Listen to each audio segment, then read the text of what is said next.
Comme je l'ai remarqué dans mon cheminement vers la simplicité urbaine, je trouve que c'est très facile de se décourager quand on a l'impression de ne pas faire assez.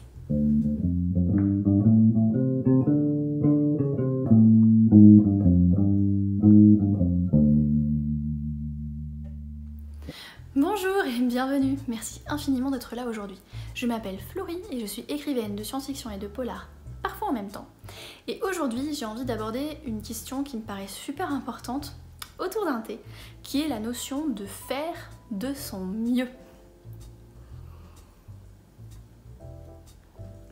J'ai remarqué, alors là je vous parle par rapport à mon engagement autour de la simplicité et de tout ce qu'il y a autour de ça. Donc tout ce qui est autour de la simplicité, c'est le minimalisme, donc le fait de moins acheter d'objets et de m'assurer que j'ai des objets qui me sont vraiment utiles chez moi, par exemple. Ça peut aussi être autour de l'écologie, parce que le fait de réfléchir à la simplicité, ça fait aussi réfléchir à l'empreinte qu'on laisse sur la planète, à la question des déchets, à la question de l'éthique humaine, de comment sont traités les gens à l'autre bout du monde qui fabriquent nos objets pas chers, mais c'est aussi la question de l'éthique animale et de comment sont traités les animaux dans les énormes fermes qui fabriquent les tas de viande qu'il y a dans le supermarché. En fait, en gros, quand on commence à simplifier, j'ai remarqué que ça met un petit peu le doigt dans une espèce d'engrenage, mais positif, hein, qui est le fait que, comme en tout cas j'ai remarqué, ça m'a un petit peu réveillée d'une espèce de société de consommation qui nous fait agir comme des espèces de robots semi-automatiques et métro, boulot, centre commercial, dodo, quoi. Et que quand on se réveille de ces choses-là et qu'on commence à réfléchir à ses propres valeurs, et bien du coup, il y a des choses qu'on a envie de faire. Pas seulement pour soi-même, mais aussi pour essayer d'améliorer les choses pour le reste de la société. Et quand on commence à réfléchir à ce genre de choses, ou en tout cas moi j'ai remarqué que quand je commence à réfléchir à ce genre de choses, eh bien il arrive un moment où j'ai tendance à me décourager parce qu'en fait je me rends compte que je pourrais faire beaucoup mieux, que ce que je fais c'est une goutte d'eau dans l'océan, qu'il y a encore plein de comportements de mon quotidien qui sont problématiques. Et voilà, ça peut être décourageant de se dire ah bah merde, puisque j'arrive pas à le faire parfaitement, ben je jette l'éponge. Et je me souviens notamment d'une discussion que j'avais eue dans la map précédente dans laquelle j'étais avant de déménager, où il y avait un super collectif que j'aime beaucoup qui venait vendre régulièrement des produits éthiques, etc. Et je me rappelle d'une conversation mais qui avait duré genre 5 minutes. Et en 5 minutes, la meuf elle m'avait dit le bio c'est nul parce qu'il y a plein de grosses corporations qui ont récupéré ça, ça veut rien dire, ça sert à rien.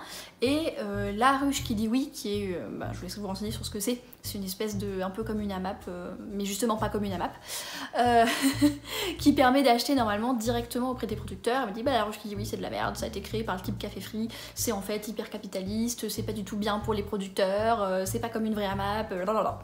Et donc en fait en 5 minutes, elle a pourri deux choses. Donc le fait de vouloir acheter bio et le fait de participer à une ruche qui dit oui, qui sont deux des choses que j'ai fait quand j'ai commencé à m'intéresser à l'écologie en tant que personne urbaine, qui a aussi des contraintes de vie, etc. Par exemple, j'ai pas de voiture, je peux pas aller à Pétaouchnok-les-Bains chercher des trucs locaux, etc. Et je me suis dit, alors heureusement à l'époque, j'avais déjà commencé à me renseigner sur d'autres choses, j'avais déjà rejoint une AMAP, mais je me suis dit, mais alors, si j'étais quelqu'un qui commençait à peine à avoir cette espèce de conscience citoyenne et que je me retrouve face à quelqu'un qui me dit non mais en fait les efforts que tu fais là c'est de la merde, ça sert à rien, ça m'aurait complètement découragée. Je me serais dit ben de toute façon c'est tout ce que je peux faire aujourd'hui avec le temps et l'énergie que j'ai, donc ben si c'est pas suffisant, je laisse tomber quoi. Et ça c'est aussi valable, là je vous parle d'engagement autour de la simplicité, de l'écologie, etc. Mais ça marche aussi pour, mettons un projet de très long terme. Par exemple, écrire un roman, ça prend des mois. Et si on fait tout le processus jusqu'à carrément avoir un éditeur qui dit oui, et le roman qui se retrouve sur une étagère de librairie, ça peut durer des années. Et donc, c'est hyper difficile finalement de garder cette motivation au long cours quand on a cette espèce de à quoi bon qui arrive en fait. Ah ouais, mais en fait, ce que j'ai écrit aujourd'hui, c'est de la merde. Ça fait des années que j'écris. Et quand je relis ma scène d'aujourd'hui, elle est complètement pourrie. À quoi bon? J'arrive pas à être un écrivain parfait, alors à quoi bon? Il y a beaucoup de tout ou rien dans ce genre de choses-là, et ça je l'ai remarqué dans le minimalisme, c'est-à-dire qu'il y a certains mouvements, certaines personnes qui vont avoir tendance à dire ah ben si vous n'avez pas maximum 30 vêtements dans votre garde-robe, vous n'êtes pas un vrai minimaliste et ça sert à rien. Voilà, ce genre de choses-là, c'est le genre de choses que j'ai pu lire ou constater avec une espèce de course au moins possible. Là, je vous parle de ce que je connais moi, qui est le minimalisme. Et donc, j'ai réfléchi à comment contrer cette espèce de mentalité du tout ou rien, de mentalité du si je fais pas parfaitement, à quoi bon, qui peut être vraiment hyper décourageant. Et c'est la notion de faire de son mieux. Donc ça, j'en ai entendu parler pour la première fois dans le livre qui s'appelle Les 4 accords Toltec de Don Miguel Ruiz, qui je trouve est une très bonne lecture, même si on n'a pas de sensibilité spirituelle. Hein. En soi, les leçons de ce livre sont, je trouve, très intéressantes et ça vaut le coup de découvrir. Et donc le 4e accord de ce livre, c'est « Quoi qu'il arrive, faites de votre mieux ». Et en fait, je trouve que c'est une vision des choses qui est hyper positive, parce que ça veut dire que... En fait, déjà, ça reconnaît qu'on est humain et qu'on n'est pas parfait.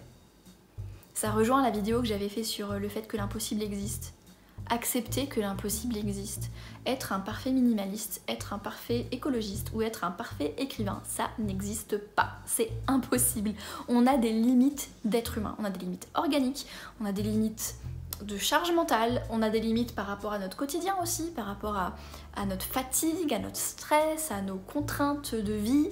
Il y a des choses qu'on peut pas faire en fait. Et finalement, ce que dit l'expression faire de son mieux, ça veut dire qu'on ne devrait pas aspirer à la perfection, on devrait aspirer à toujours soi-même, agir de la meilleure façon possible dans la limite de nos capacités.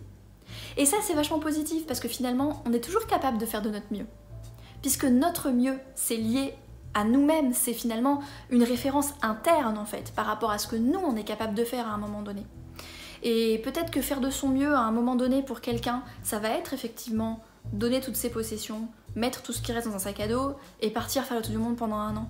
Moi je trouve que c'est admirable et c'est super chouette comme initiative et c'est super chouette d'en parler aux gens pour montrer que c'est possible et pour montrer un petit peu aussi les leçons qu'on apprend par rapport à ça. Mais pour quelqu'un qui découvre le minimalisme à 40 ans, qui a une femme ou un mari, qui a des enfants, qui a un prêt immobilier, qui a des dépenses de vie quotidienne qui sont élevées parce qu'il y a des enfants à élever, des écoles à payer ou j'en sais rien, c'est complètement impossible de tout vendre, de tout mettre dans un sac à dos et de partir en voyage pendant 1 an. Enfin, c'est pas impossible, si c'est vraiment l'objectif ultime, plus important que tout le reste de la personne, c'est jamais totalement impossible, mais c'est pas forcément ce qu'on veut. Et c'est peut-être aussi au-delà de ce que notre vie nous permet de faire à ce moment-là. Et c'est là en fait que c'est hyper important de revenir à cette notion de faire de son mieux. Et peut-être que quand on découvre le minimalisme à 40 ans, qu'on a 30 ans de bordel, plus qu'on a pu hériter de la famille dans une énorme maison, avec des enfants à élever, avec un boulot qui est prenant, avec beaucoup de stress, beaucoup de transport, pas beaucoup de temps, ben peut-être que faire de son mieux c'est juste acheter une bouteille en aluminium et arrêter de boire dans des bouteilles en plastique. Peut-être que son mieux ça va être d'aller acheter au rayon bio du supermarché. Peut-être que ce sera ça son mieux. Et ben en fait c'est mieux que de ne rien faire du tout. Faire de son mieux c'est toujours mieux que rien en fait. Et quelles que soient les valeurs qui vous tiennent à cœur en fait. C'est-à-dire que je pars du principe que ce qui rend vraiment heureux, ou en tout cas ce qui rend vraiment plus que le bonheur dans le sens extase du terme, mais plus dans le sens plénitude et satisfaction dans notre vie quelque part, une chose qui je pense participe à cette satisfaction là, c'est d'être en alignement avec ce qui compte vraiment pour nous, avec nos valeurs propres. Aussi bien dans ce qu'on choisit de faire pour soi, mais aussi dans la manière dont on contribue à la société. Donc ça peut être dans ce qu'on choisit de faire pour faire évoluer sa carrière, comme l'exemple de l'écriture, et ça peut être ce qu'on choisit de faire pour vivre de manière plus simple et plus écologique, pour l'exemple de la simplicité du minimalisme. Et en fait, c'est beaucoup plus gratifiant et beaucoup plus utile aussi à soi-même et à la société de se dire que, eh ben, on s'engage à faire de notre mieux. Et peut-être que demain, notre mieux, c'est uniquement d'aller au rayon bio du supermarché et de s'inscrire à une ruche qui dit oui. Et peut-être que dans quelques années, quand on aura implémenté des habitudes, qu'on aura commencé à voilà, à mettre en place d'autres choses, à éliminer les objets, à apprendre justement à changer de perspective par rapport aux possessions matérielles, par exemple, ce genre de choses, et bien peut-être que dans 5 ans, notre mieux, ce sera plus élevé que ça. Peut-être que ce sera se faire construire une maison écologique, ou aller dans une AMAP, ou avoir réussi finalement à consommer assez peu, et à tirer le meilleur usage possible des objets qu'on possède déjà, etc., etc., etc.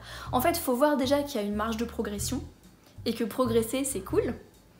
Mais dans le faire de son mieux, finalement, il n'y a plus de notion de performance. Et c'est ça que je trouve intéressant.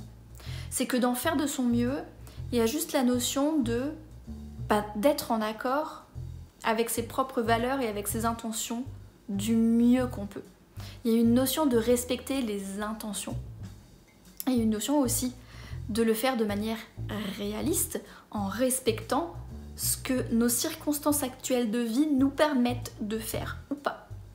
Et par exemple, donc pour en revenir à la notion de simplicité, de minimalisme, et notamment dans le côté écologie des choses, il y a beaucoup de choses dans l'écologie qui coûtent de l'argent.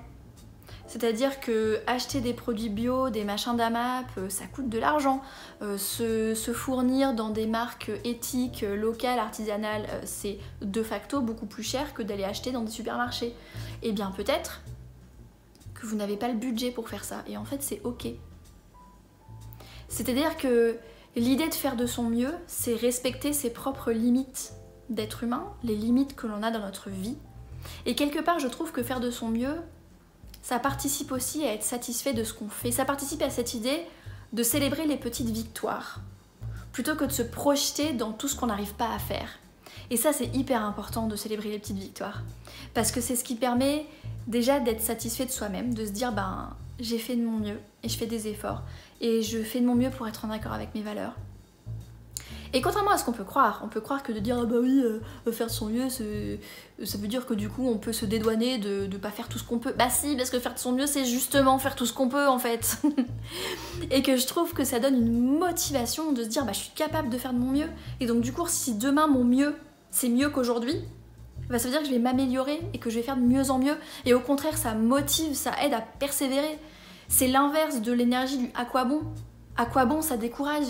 Je fais de mon mieux, ça motive à persévérer.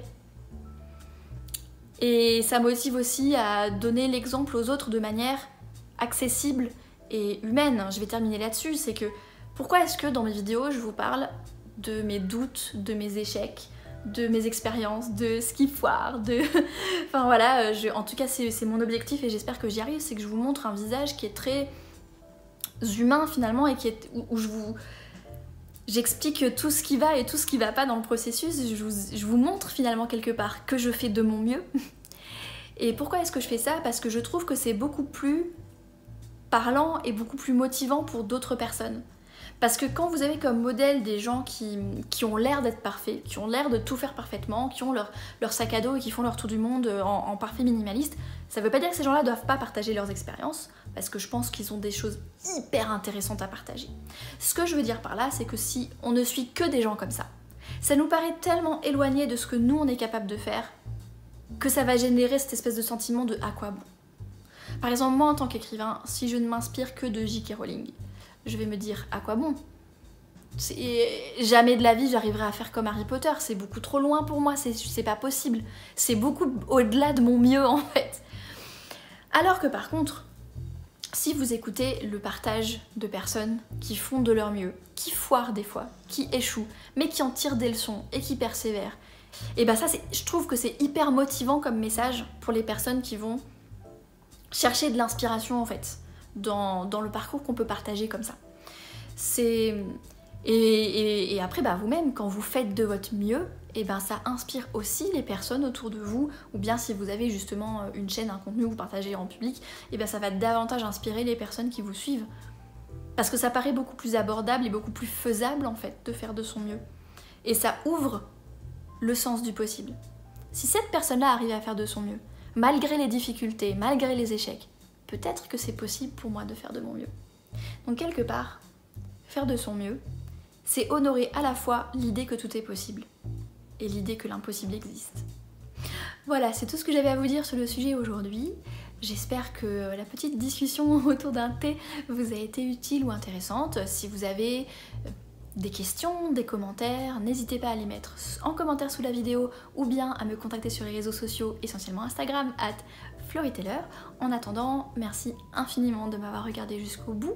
Je vous souhaite une belle journée, une excellente soirée. Faites de votre mieux et à la prochaine.